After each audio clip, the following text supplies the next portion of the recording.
Why are you actually studying debating and reasoning techniques here is that the application of these two techniques, reasoning and debating, is extensive not only in Indian knowledge systems but also elsewhere.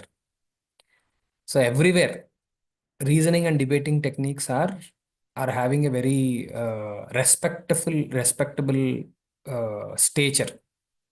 Without reasoning, a person cannot become a higher official. Without debating techniques, he cannot actually excel in his own job. So not only in the corporate world, but also elsewhere, these techniques are useful. Adhikari, Vishayaha, Sambandhaha, and Prayojana. So these are the fundamental four members of Anubandha Chatushtaya. Okay. Not only writing any book, it's not only limited to writing a book. It's actually executing anything. Anything well planned will have these four members in it. For example, I'm building a dam. Okay, I should know what am I building, which means that I know what is the area, what is the depth, what is the breadth, what is the material, and everything. That is Vishaya. Vishaya is the content. Vishaya is the content. So if I'm building a dam, the content of that particular project is dam itself. So everything related to dam comes under Vishaya. Then Adhikari, user. Who is the user of the dam? The main users are people who drink the water, people who actually use that water and for irrigation. I hope you all know what is irrigation. Okay. So we have some users. Then I should know the purpose, prayojana. Why am I building this dam? I am building this dam to fulfill the need of the some cities. Like it may be XYZ cities. And meanwhile, when it is flowing, it should also fulfill the irrigation purpose of different regions. In the same way, when it is flowing out from the dam, it should also produce some electricity, which will be used by our users. In the same way, there is a sambandha. There is a connection between the content and the purpose. So there should be a connection. How am I going to fulfill the drinking needs and the water needs of this city? How? I know that I have to fulfill, but how should I do that? By building these channels, by building these pipelines. Okay. So this how part is addressed by the Sambandha. Okay. This is fundamental for any project, any work we do, any structured work we do, you will have Anubandha Chatushtaya. So in the beginning itself, the Granthakaras write about the Anubandha Chatushtaya. Why am I writing this? So that whoever is actually starting to read it can choose to opt out or continue his interest. If he is not the adhikari, if the author says that this is limited to these kinds of people, these kinds of thought processes, it will be waste of time for other people who are actually not interested. For example, if you are interested only in Vedanta, if you take a grantha on Charvaka Darshana, the materialistic worldview, it might not interest you at all. If it is explicitly stated in the beginning itself, it would help you. So, why did Gautama write Nyaya Sutra? He had his own thought model about what? About life, about the purpose of life.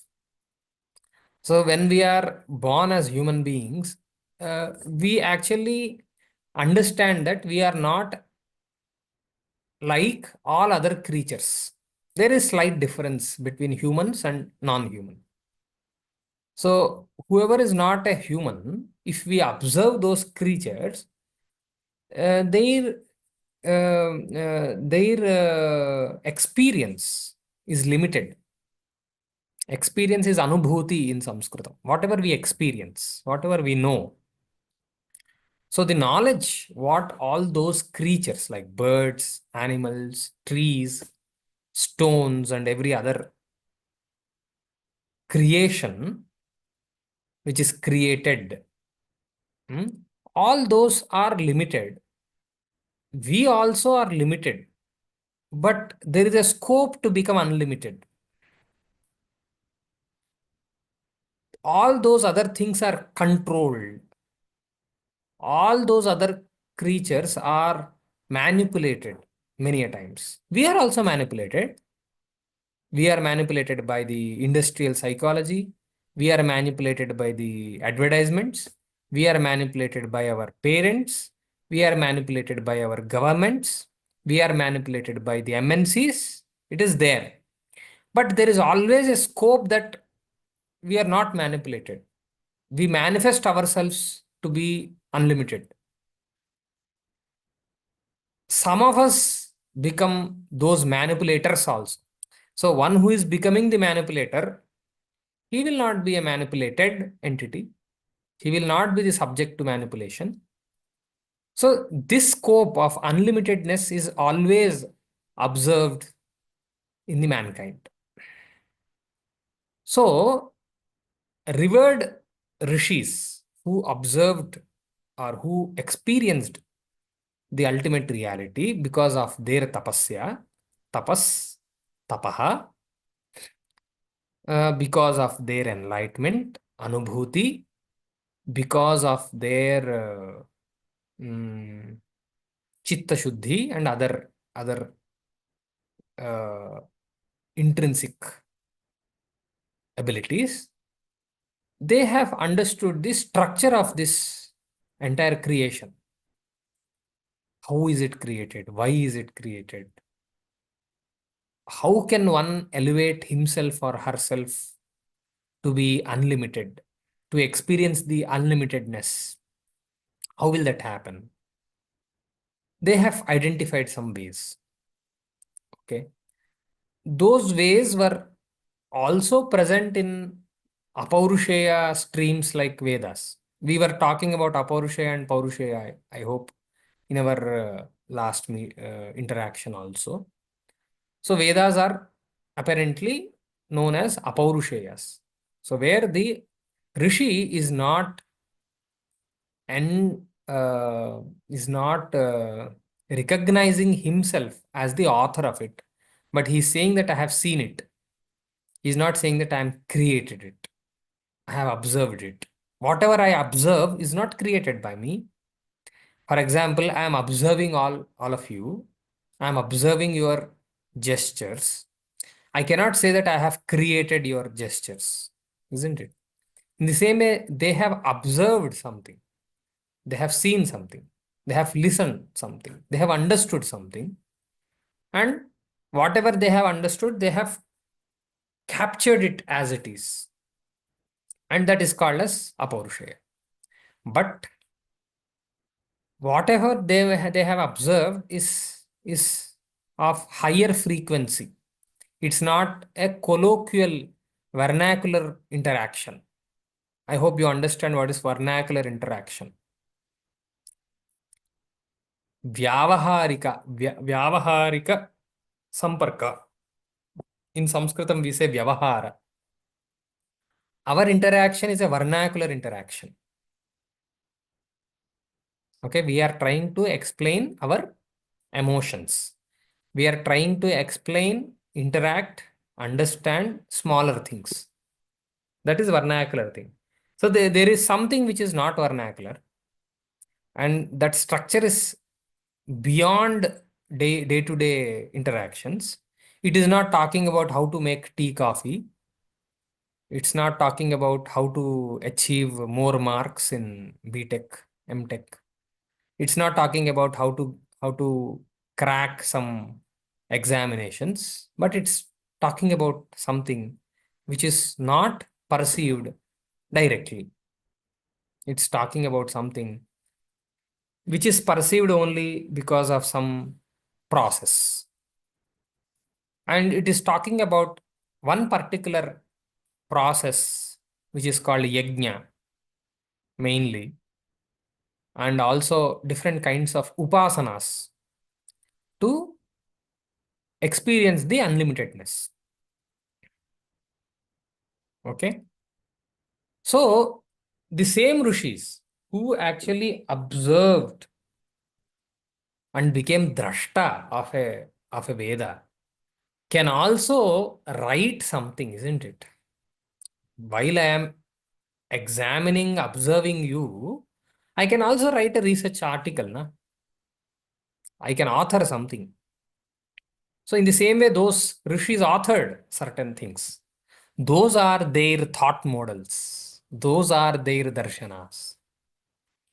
It might be contradictory to other darshana sometime, it might not be. So, the purpose of writing a darshana is not to contradict with anyone, but to show a way for upcoming generations, the new next generations,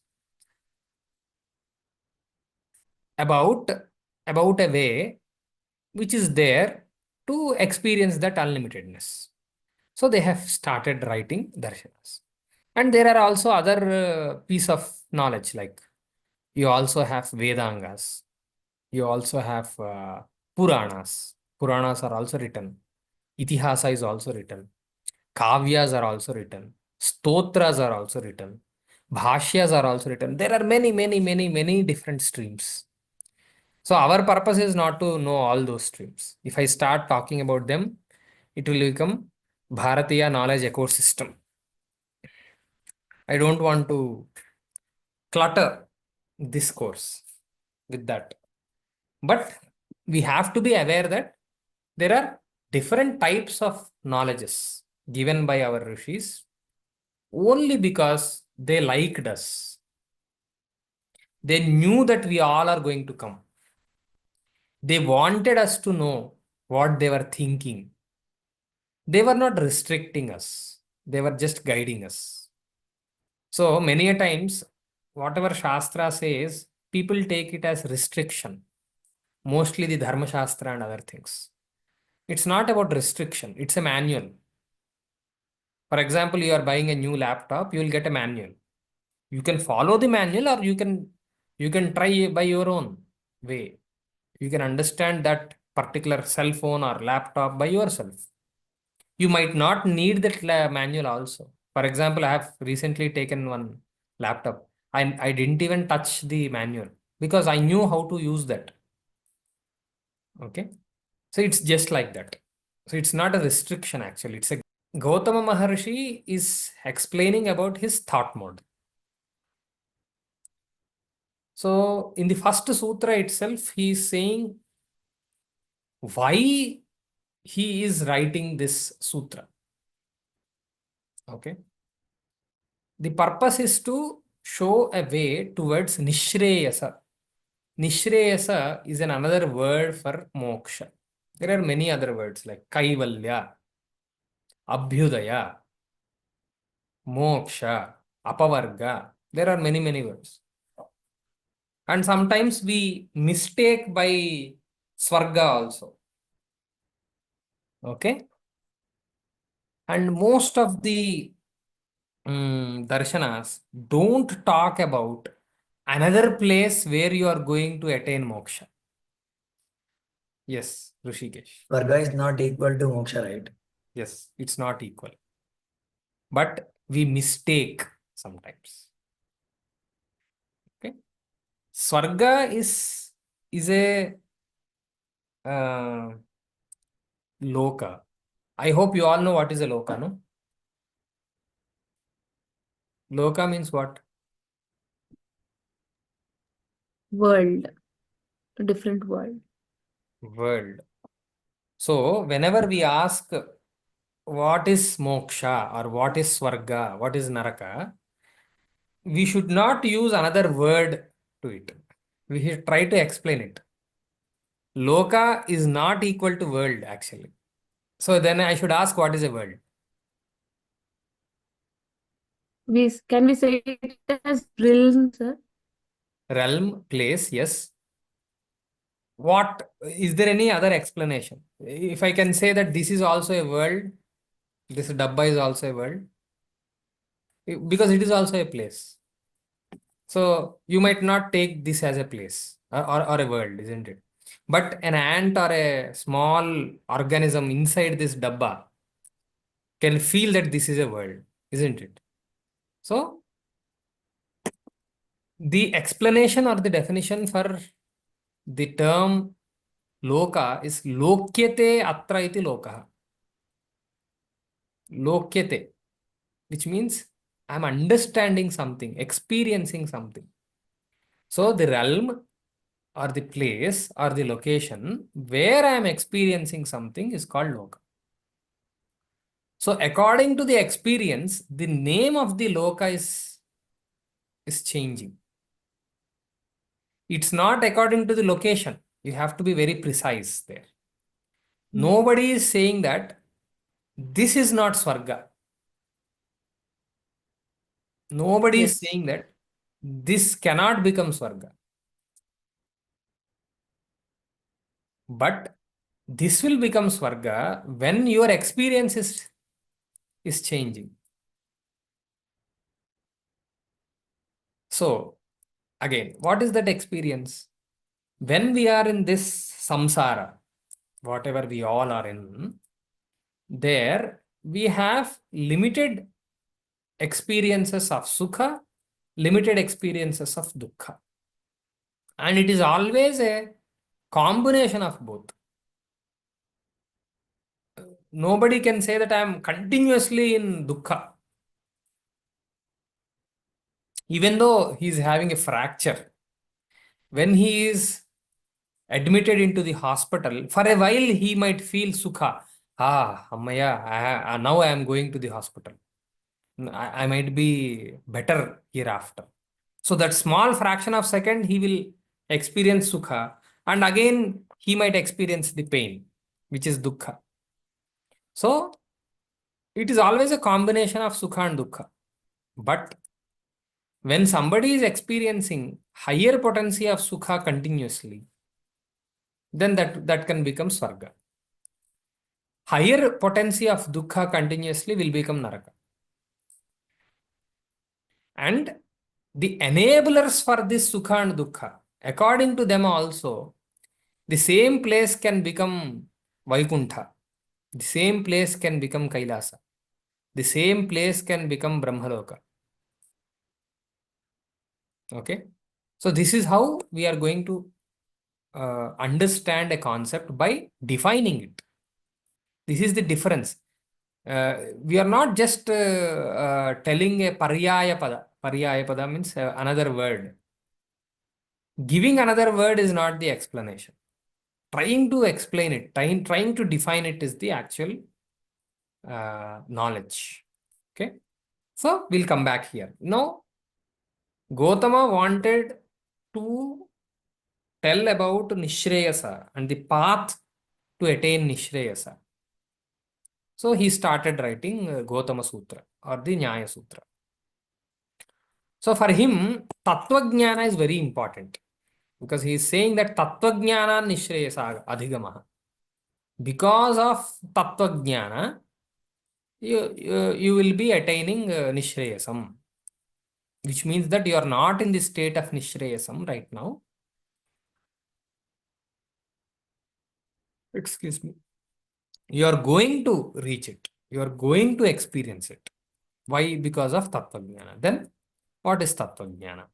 What is Jnana? Jnana is simple knowledge. Tattva Jnana. Tattvasya tattvam janati iti tattvajnah. Tasya bhavaha tattvam. Essence. So, knowing the essence, knowing the originality, knowing the actual structure of something is leading towards Nishreyasa. So, when you are talking about essence, whose essence? What are the constituents of that Tattvajnana? Then he is enumerating 16 elements, which are called as Padarthas.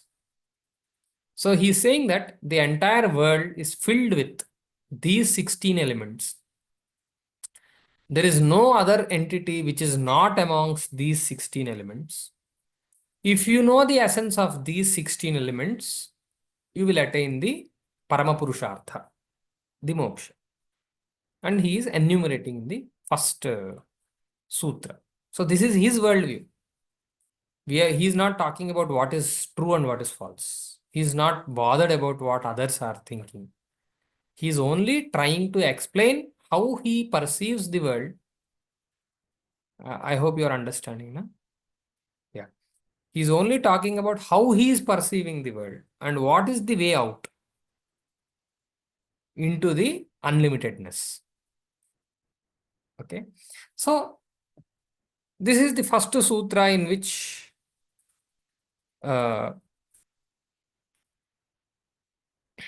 the world is explained as 16 elements. And later on, there are 16 things which are classified into, like, we'll go about it one by one. So the first one is called as Pramana. Pramanam. Pramanam is the means of valid knowledge. You can take your notes and write it if needed. Pramana is nothing but the means of knowledge. Why is he talking about means of knowledge? Because for him, the way to Tattvajnana or the way to moksha is Tattvajnana. The way to elevate yourself is Tattvajnana. You will attain Tattvajnana only through reason. You will attain Tattvajnana only through Vicharanam. You will attain Tattvajnana only through debating. Debating is not in the negative context, but the positive one, where you want to establish a truth. And you are indulged in conversation with others only to find what is true. Then all related to the Tattvajnana are enumerated here. Nothing which is not related to Tattvajnana is here. So the first thing will be Pramana. Without Pramana, without the process of knowledge, Pramana is what? Means of knowledge. How am I knowing something? That means is Pramana. So he will be talking extensively about these Pramanas, like what is Pratyaksha, what is Anumana, what is Upamana, what is Shabda. So he is enumerating Pramanas into 4. Pratyakshanumanoupamana Shabda Pramanani is the other sutra. This is actually the third sutra. I will talk about the second sutra later. In the second sutra, he is talking about the path in which Tattvajnana is helping us to elevate ourselves. We'll talk about that later. So this this Pramana is of 4 types. Pratyaksha. What is Pratyaksha? Pratyaksha is whatever you learn, you understand directly using your senses. Whatever you know using your senses is called as Pratyaksha. Then comes Anumana.